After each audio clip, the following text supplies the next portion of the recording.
Good evening, hello and welcome to this live edition of Dhaba Buzz on Budget Day. Now if you travel in Eastern UP, many will tell you कि भाई चाट तो फैजाबाद में ज़्यादा अच्छी मिलती है. But if you come to Banaras and you speak to all of these people, they will tell you ऐसा कुछ नहीं है. On Assi Ghat, it is Mahadev's chaat. That is the best, and you can see an assortment of chaat here being prepared by Mahadev himself. Since this is a Dhaba program, we'll also give you this flavor before we go to our guests and speak to them about what the budget means for them today. I'm going to just now start and go across to a lot of people here who are having this chart. Sir आप और मैं salaried हैं, आप Banaras Hindi university में professor हैं. आज salaried class के लिए क्या आपको लगा थोड़ा रिलीफ हुई? हालांकि हमारी सैलरी ब्रैकेट में तो उतनी शायद रिलीफ नहीं हुई, लेकिन जो 5 लाख से कम की सैलरी ब्रैकेट है, क्या आपको लगा उसमें थोड़ी रिलीफ हुई आज? निश्चित रूप से इसकी उम्मीद तो हम लोग पिछले वर्ष भी कर रहे थे, लेकिन ऐसा नहीं हुआ था. इस बार हम लोगों को काफ़ी राहत मिली है और मध्यम आय के जो लोग हैं उनको काफ़ी अच्छी रिलीफ मिली है, और जो ज़्यादा जिनकी आय है उनका जो परसेंटेज है वो पहले की तरह ही है. तो इस तरह से मध्यम वर्ग के लिए अच्छा बजट है. आप अभी मुझे बता रहे थे और भी कुछ ऐसी अच्छी चीज़ें हैं जो आपको लगा कि इस बजट में अच्छा हुआ. देखिए, आम बजट आम आदमी के लिए होना चाहिए, और इस बार का बजट देखने से पर्टिकुलरली मुझे ऐसा व्यक्तिगत तौर पे लगता है कि जो ऐसी चीज़ें हैं, नारकोटिक्स, जो तंबाकू से बनी हुई चीज़ें हैं, जो लग्जूरियस चीज़ें हैं, मोबाइल है, ये सारी चीज़ें महंगी निश्चित रूप से होनी चाहिए, और गांव में ज़्यादा पैसा जाना चाहिए. निश्चित रूप से किसानों के लिए सुविधा होनी चाहिए, किसानों के ऊपर जो व्यय होता है उसमें सब्सिडी होनी चाहिए. हेल्थ से रिलेटेड जो आम आदमी की समस्याएं हैं उसमें सरकार को छूट देनी चाहिए. तो थोड़ा बहुत सरकार ने ये करने की कोशिश मुझे लगता है किया है. तो ये सब मिला करके एक अच्छा बजट कहा जा सकता है. ठीक है, थैंक यू. सर आप अपना परिचय दे दें. मैं डॉक्टर अत्रि भारद्वाज, काशी पत्रकार संघ का महामंत्री हूँ. जी सर, ये जानना चाहेंगे आपसे कि आपके हिसाब से आज बजट में अगर आपसे कहूँ कि एक अच्छी चीज़ बताइए और एक ऐसी चीज़ बताइए जिसमें आपको लगता है कि इम्प्रूवमेंट हो सकता है, तो आप क्या कहेंगे? इस बजट में मध्यम वर्ग को तो लाभ मिला है, लेकिन व्यापारियों को उतना लाभ नहीं मिला. ऐसा क्यों कह रहे हैं आप सर? ऐसा इसलिए कि व्यापारी की शिकायत हमेशा रहती है.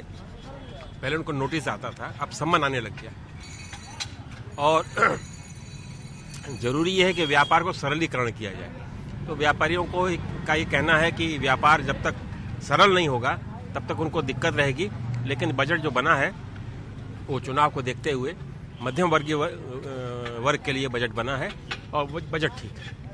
स्पेसिफिक कोई स्कीम्स चुनाव के लिए नहीं लागू कर पाई क्योंकि इलेक्शन कमीशन ने कहा था भाई कि कुछ करिए मत, लेकिन क्या आपको लगता है कि चुनावी राज्य जो हैं, सर आप तो सीनियर जर्नलिस्ट हैं, उसमें इसका कुछ असर पड़ेगा? लोग इसको देखें कहेंगे अच्छा बजट है, ऐसा आपको लगता है? देखिए, बजट को तो बड़ा संभाल के बनाया, इसलिए बनाया गया है. चुनाव बजट पर नहीं होगा, चुनाव व्यक्ति पर होगा, नोटबंदी पर होगा, मोदी और जो प्रत्याशी हैं उनके व्यक्तित्व पर होगा, और विकल्प अच्छा मिलेगा तो अच्छे लोग आएंगे. अच्छा ये बताएं सर, ये चाट आप कितने साल से खा रहे हैं? चाट हम लोग बनारस में हैं, तो बनारस में है चाट होनी ही है, और चाट हम लोग खूब खाते हैं. कुछ लोग कहते हैं फैजाबाद के चौक की चाट आप लोगों से ज़्यादा अच्छा है. वहाँ की कभी खाई नहीं है. अच्छा. लेकिन आपके साथ मौका मिलेगा तो वो भी खाएंगे. और एक चीज़ और कि एनडीटीवी हमेशा सार्थक बहस करता है, और आप चटपटी बहस भी कर रहे हैं, सार्थक बहस भी कर रहे हैं, इसके लिए आप बहुत धन्यवाद. Thank you so much. इनके पास आने से पहले I will go to you Rajat, because you work with weavers and you are also an exporter. Now you tell me that there's been a lot of focus on digital payments this time around, and you were telling me that in the villages when you go to your weavers it's really difficult to pay them by checks or by cash. But don't you think in the last 3 months it's improved a little, or that's not the case? See, the whole game is they are expecting us to pay by check, but when you're talking about the city, actually the city is only a trading hub where the real manufacturing happens in the nearby villages like, let's say, Mubarakpur, Mau, Azamgarh, Mohammadabad, Khairabad, and there is hardly any banking penetration. So if along with talking about digital payment, if government would have taken some initiative where government would have said to all the banks that with every one urban license of the branch, you will have to take 3 rural branches also, mandatory, then we would have understood that yeah, government is serious about increasing the banking penetration. See, government is taking sanitary education very seriously. They are hiring Amitabh Bachchan and Vidya Balan to teach people about healthy sanitation habit and building toilets at home.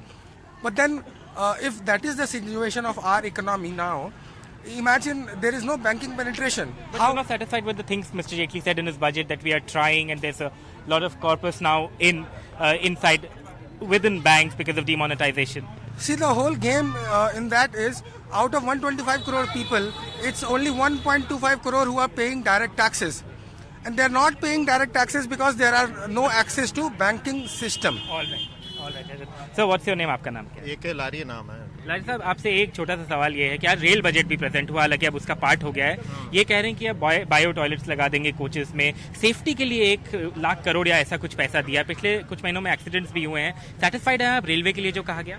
Railway पे तो basically budget में जो चर्चा होनी चाहिए, जो चीजें आनी चाहिए, उस तरह से रेलवे का दिखाई नहीं। रेलवे को जैसा लगता है ना कि आम बजट में मर्ज कर देने के बाद वो पाला छू कर निकल जाने वाली। बहुत लोग कह रहे हैं ये अच्छी चीज है कि उसको समाहित कर देने का मैं कहीं विरोध नहीं कर रहा हूँ कि समाहित कर दे, लेकिन रेलवे को जिसमें बजट पे जिस तरह से फोकस होना चाहिए आम बजट में मर्ज कर देने के बाद भी, तो वो चीजें फोकस नहीं है। और खासकर सुरक्षा और संरक्षा का जो मामला है, सेफ्टी और सिक्योरिटी का, वो मामला तो पिछले 1-2 सालों से काफी लचर दिख रहा है। अब उस पे एक बात आ रही है कि एक अलग से कोर्स बनाया जाएगा, सारी चीजें की जाएंगी, लेकिन वो आने वाले समय में कब की जाएंगी और लगातार जो दुर्घटनाएं हो रही हैं वो बड़ा अलार्मिंग है। उसके लिए हमारे पास ये कहा जाता है कि साहब रेलवे के ट्रैक और रेलवे इतने ज्यादा वो है कि अभी इतनी ज्यादा ट्रेनें चल रही हैं, उनके मेंटेनेंस का मामला, तो मेंटेनेंस का पे फोकस ज्यादा होना चाहिए। कैसे होगा ये सोचने। Thank you so much, Lari Saab. So I'm going to now walk across to that side. Before I do that, I'll also show you a lot of stuff here, which I'm sure a lot of people are more interested in rather than what we are talking about. But then this, again, is the kind of food that you will get here when you come see here. Sir, what's your name? आपका नाम क्या है? Atin Kakkar. Kakkar साहब, आप बताइए. I also want to ask you about what you feel was the good thing about this budget. आज क्या था? जो मीडियम एंड स्मॉल कंपनीज हैं उनके लिए बेनिफिट किया गया है। उनको 5% की टैक्स रिबेट दी गई है। वो जो भी छोटे व्यापारी हैं जो कि व्यापार कर रहे हैं, मीडियम एंड स्मॉल इंडस्ट्रीज हैं, वो जो भी प्राइवेट लिमिटेड कंपनी बना के काम करते हैं, उनको टैक्स में 5% की रिबेट दी गई है। ये एक अच्छा कदम है। ठीक, ये बहुत फायदे की चीज़ है उनके लिए। Thank you. I'll come back to you, sir. Shyam here is a young person who is our friend also, and he also runs a hotel here. Shyam, तुमसे जानना चाहूंगा कि तुम मुझसे कह रहे थे पहले कि तुम जीएसटी के बारे में बात करना चाहते हो, क्यों? सर देखिए, जीएसटी जो हमारे अरुण जेटली जी ने पास किया है, मैं बोलना चाहूँगा कि वो जो बजट आज का पास हुआ है, डेफिनेटली ये जो स्मॉल स्केल जो इंडस्ट्री है, जो स्मॉल बिजनेसमैन, जो स्मॉल एंटरप्रेन्योर हैं और जो मिडिल क्लास फैमिली है, डेफिनेटली उनके लिए अच्छा, क्योंकि मैं भी एक मिडिल फैमिली से बिलोंग करता हूँ। तो डेफिनेटली मैं ये बोलना चाहूँगा जैसे जो बेसिक जो ज़रूरतें हैं, जो रोटी कपड़ा मकान, इन्होंने इस पर फोकस किया है। जैसे कि मेडिसिन, आपका रेलवे, आपका घर, इस पे इन्होंने फोकस किया है। जिनके पास मकान नहीं है उनके पास मकान होगा। जो दवाएं जो इतनी महंगी हैं वो सस्ती होंगी। जो रेलवे सफ़र करते हैं, जो महंगे फेयर जो होते हैं वो सस्ते होंगे।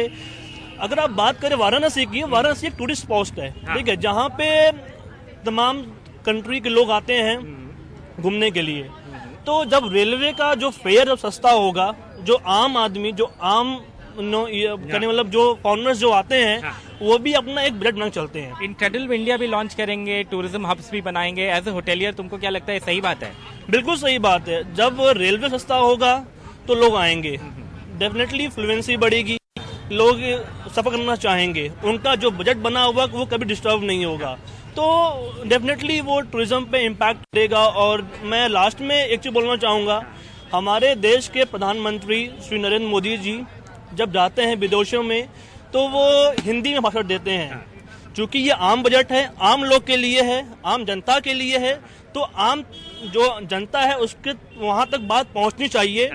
तो मैं माननीय अरुण जेटली जी से रिक्वेस्ट करूंगा कि वो उस भाषण को भी वो हिंदी में दें ताकि आम जनता समझ पाए। ठीक है Shyam sir, what's your name? C Kaushal Pandey. I just want to ask you, are you a Banaras resident? Yeah. You must also go around. There's also a lot of focus on rural India, on the fact that Narega allocation is the highest ever, perhaps. These numbers are very high, 48,000 crores, etc., etc. You're a chartered accountant. What do you think of this? जिन्होंने rural sector के लिए इस बार budget में काफ़ी कुछ किया हुआ है, जैसे कि रोड वगैरह जो कम बनती थी, ज़्यादा बजट पास किया है। फार्मर के लिए उन्होंने लोन 10,000 करोड़ अलाट किया है, और बाकी जो डेयरी के लिए उन्होंने अलाट किया है। तो रूरल सेक्टर के लिए इस बार उन्होंने बजट पे ध्यान दिया है। ठीक है, जहाँ तक टैक्स स्लैब की इनकम टैक्स की बात करें, वहाँ पे सिर्फ उन्होंने मीडियम फैमिली को ध्यान रखा है, जो सिर्फ जिनकी आय 5 लाख रुपए तक ही होती है। और उसके बाद उन्होंने एक बड़ा किया है, सेक्शन 87A हुआ करता था, जो फाइनेंशियल ईयर 15-16 में 2000 की छूट मिलती थी। इन्होंने 17-18 में 16-17 में किया 5000 का, अभी उन्होंने 5000 से घटा करके 2500 कर दिया है। ठीक है, और आपका जो है सरचार्ज को 1 करोड़ से ला करके 50 लाख पे कर दिया, 15%, 10%, तो थोड़ा सा ले दे के मीडियम फैमिली जो 5 लाख की इनकम, उनके लिए बजट सुटेबल है। I want to go to Vikrant, who's also my friend and also is an independent journalist. Vikrant ji, आप कह रहे थे डिजिटाइजेशन के बारे में बात करते हैं। अब आप तो पेटीएम से यूज करें, आपको पेटीएम यूज करना आता है या कोई भी मोबाइल वॉलेट यूज करते ही नहीं, पहले बताइए सच। देखिए, मैं यूज करता हूं और कोशिश करता हूं कि करता रहूं इसको। अच्छा। लेकिन एक अजीबोगरीब बात है कि हमारे प्रधानमंत्री जी बहुत अच्छा सोचते हैं और उनकी सोच को हम लोग सारे लोग तारीफ करते हैं। लेकिन मैं ये कहना चाहूंगा कि एक पुरानी ट्रेन, ट्रैक पुराना और उस पे इंजन नया, तो इंजन अपनी तेजी से स्पीड से चलेगा तो डिरेलमेंट होगा, क्योंकि सारी चीजें पुरानी हैं। उसी तरह से आप डिजिटल की बात करते हैं, 100% करना चाहिए। नेटवर्क नहीं है, सबसे बड़ी यही ट्रैक है इसका, नेटवर्क है नहीं। आप इनसे कैशलेस की बात करते हैं कि हम आए और पेटीएम से चाट खाएं और पैसा दे दें, तो ये संभव नहीं है फिलहाल इस परिस्थिति में। जी, and my final guest for the evening is this gentleman. He and I are in perfectly good health, that is what I can say. आप और मेरी हेल्थ एक जैसी है। बजट की हेल्थ कैसी रही आज ये बताइए। नहीं, बजट आम जनता के लिए बेटर रही है। उसमें स्मॉल स्केल्स के जाने जितने लोगों के लिए 2.5 से 3 लाख को जो बढ़ाया है, वो 5% घटा करके 10% से 5% किया, वो आम जनता के लिए बजट अच्छी रही। हाँ। तो ये आपको लगता है और कोई ऐसी अच्छी चीज आपको लगी? आप बिजनेसमैन हैं, क्या आपको लगा जितने आप लोग में देखिए, जीएसटी जो अभी लॉन्च होने जा रही है, उसमें हम लोगों को ये है कि हमारी हर चीजें जो हम परचेज करेंगे एक्सिस स्टेट से, वो हमें लगेगा कि हमें जो है कोई भी हमारे पास फॉर्मेलिटीज नहीं रहेगी और हमारी आराम से सब चीज इम्पोर्ट हो सकेगी। Alright sir, I am going to go across to my final guest today. Sir, आप हल्का सा मेरे पीछे हो जाइए। यार, आपकी चाट यहाँ बहुत फेमस है, मैंने देखा बहुत लोग आते हैं। ऐसा क्या डालते हैं अपनी चाट में, बताइए पहले। चाट में मटेरियल डालते हैं, तेल भी थोड़ा सा, गरम मसाला है, खोआ है, पनीर है, देसी घी है, सब इस्तेमाल करते हैं। और प्रेम सबसे इम्पोर्टेंट है ना। चाट तो हर जगह बन जाती है, लेकिन अच्छी चाट बनारस में ही मिलेगी। आप यहीं के हैं महादेव जी? हाँ, महादेव बगल में रहते हैं। बगल में रहते हैं। बजट देखे, नहीं देख पाए? बजट चल रहा थोड़ा है, बहुत। हाँ चल रहा है थोड़ा। आपका धंधा चल रहा है, दाल रोटी ठीक ठाक। चलना चाहिए, और क्या। प्यार से बनाइए, सब सही है। Well, so there you have it, an interesting mix of voices over here, but I am also going to go across, and the fact is that Amitosh Singh, my colleague, is also standing by in Punjab with a lot of voices from there also. So we're going to also listen to him and get a perspective from people in Punjab about what they thought of the budget.